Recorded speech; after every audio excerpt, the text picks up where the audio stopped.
Vatete, ini ndoda kureurura kuti ndakaromba nemukadzi wangu, asi ndoda kuti muzive kuti Jehovha Mwari vari kudenga vanoziva zviri pakadzikadzika pemwoyo wangu.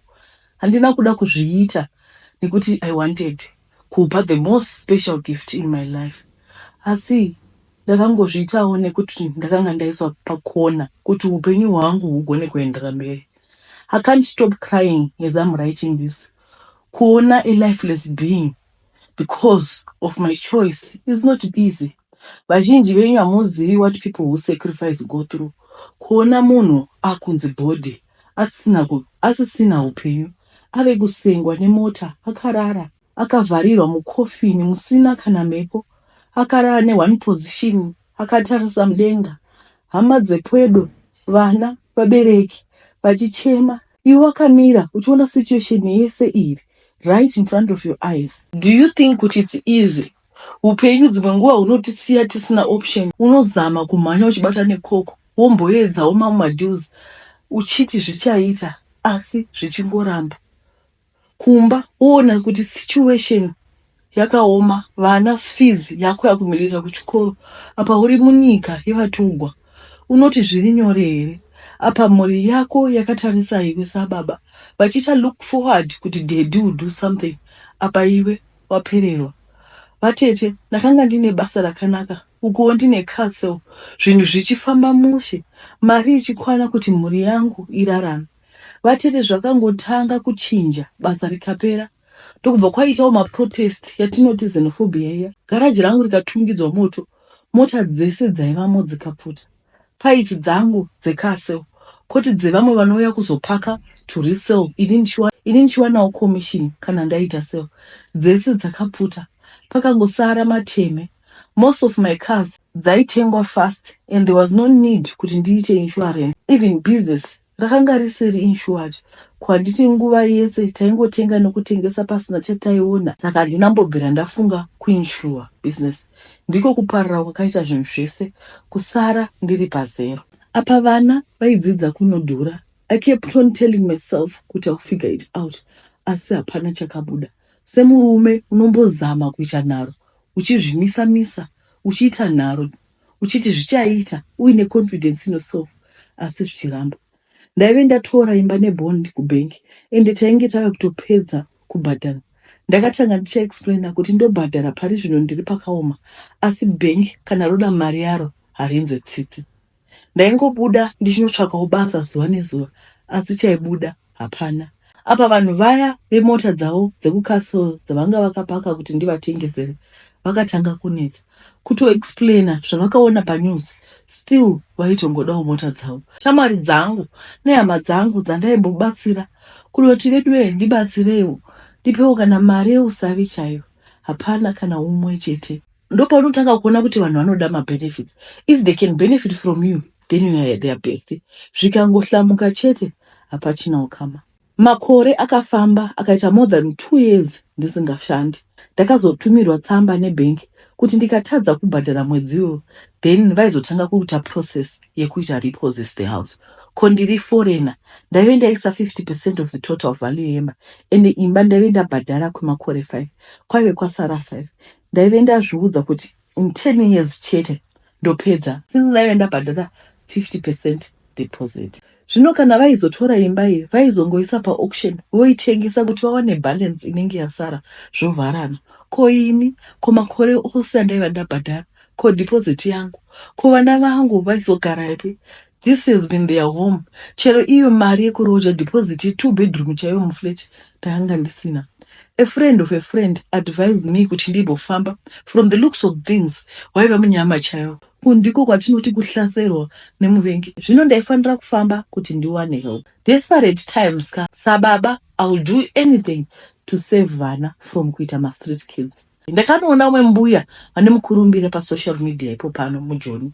Ndokuvati ndine munyama. Vakabva vanditi kuti business rangu rudzoke, it was easy. Ndaifanira kuvapa zita chete. Zita remunhu wandinodisisa. Pakutanga handina kunyatsozvibata, asi ndakazoona kuti vaida kundipa zvakasimba kudarika zvandaive ndakumbira. Ndakaramba ndikaenda kumba ndikanorara. Mudzimai akandiratidza email from the bank. In 2 weeks time vakanga vakuzotanga process yekuzoripozesa imba isu todzengo. Apa mbuya vainge vangoti kuti zvinhu zvinake vava vachingoda zita. Usiku ndakarara ndakatarisa mudenga, hope hadzina kubata. Kuseni ndakamukira kwambuya ndikavati mudzimai wangu ndiye munhu ari pamwoyo pangu. Mbuya vakandiudza kuti ndiko kupera kwematambudziko angu. Ndaizodzoka back in business, vana vaizoenda kuchikoro, ndaizobhadhara fees yandaikwereta, imba yangu yaisazotora. On the last day before I gave her away, takaenda tese kumashopu, aiva atopiwa mari neshamwari yake tikanotenga chingwa. She was hopeful kuti life yaizochinja, very positive, if only she knew kuti it was the last day. Takabika kudya kwemanheru, ini ndikabva ndabuda ndikaenda kwambuya. Kwava kumapasi 7 yakaita mhere, vana vachifona kuti mama vangodzatuka ropa mumhino vakawira pasi. I panicked, ndikabvunda chaiko. This was happening zveshuwa. Ndini ndakanga ndazviitisa, ende kupanika kwandaita hakusi kuti ndaisaziva kuti chii chiri kuitika, asi ndakazadzwa nokuhla kuti ndipo patatazosvikawo here apa. I made phone calls, ndikamhanya kumba kuwana mudzimai wangu. He had been with me, achimira nene makore ose. One moon who had hope with me, akarara pasi aine ropa mumhino. Vana vainge vamufukidza kumberi. Yes, I wanted the money. Yes, I took it lightly. Asi it was real. Mwana wevanhu ainge avo. Ndakawira pasi nemabvi ndikachema. Munoziva kuchema kuya wokuti unotora nguva wakati zii. Ndaive ndaitei veduwe. Vana vangu vakanozvivharira mabedroom avo ndokutanga kuridza mherewo.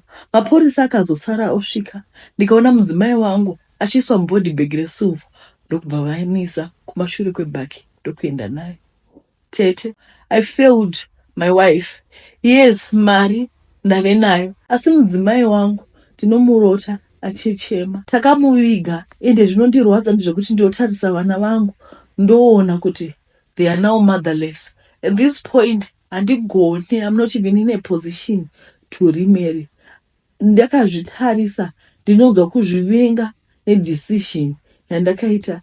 Ndakazvitarisa, ndinozvibvunza kuti ndaive ndapererwa here. Hongu ndaive ndapererwa vatete. Pakanga pasina nguva, ndaida kusevha imba, ende hapana aida kundipa loan nekuti ndakanga ndisina bank statement riri more than 6 months rakanga rine mari. Akanga achingori -0. Account yacho yainge yatosvikawo pakuvharwa. Ndaizoitawo sei? Upenyu hwakanga hwandiisa pakona. Asi maybe ndakatadza kuita patience. Maybe Mwari vaizoitawo miracle. Pasara mazuva mashoma kuti imba itorwe. Ko maybe ngadai hangu ndakashinga, takangotambura nemudzimai wangu, takatoregawo imba iyoyo tikanotsvakawo pekugara. Munoti taizoshayawo pekugara? Munoti taizoitawo destitute? Ko sei ndisina kumbofunga kuti zviri nani tidzokere hedu kumusha tinogara? Hongu ndainge ndisingadi kuva failure, asi mudzimai wangu akafa ari mudiki asati ambosvikwanisa kana 45 years.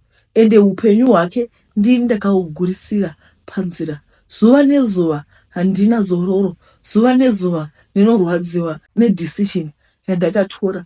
Zvongu vana vanoenda kuchikoro, imba iya takukwanisa kuibhadhara nemari yeuromba, asi pandiri handina zororo. Chandisingazivi ndechekuti kana makore akafamba, ndiani zvakare wandichanzi ndideure ropa rake, nekuti zvinhu zvachona zvinoramba zvichida kurinyuwa. Pandiri handizivi kuti ndiite sei. Kuti ndirivhese zvichagobatsirei? Mukadzi wangu akadofa. Asi ndinotya zvakare kuti ndikaramba ndichienderera mberi, vamwe vanhu vacharamba vachifa. Ndibatsireiwo vanhuwe kuti ndiitewo sei. Help me kuti ndigone kudecide. Ndasvika pakupererwa. Mamuka sei mhuri yeZimbabwe? I hope munofara kumativi mana enyika kwamuri. This is a very sad story yatawana, ndo nyaya yedu yekutanga iyi.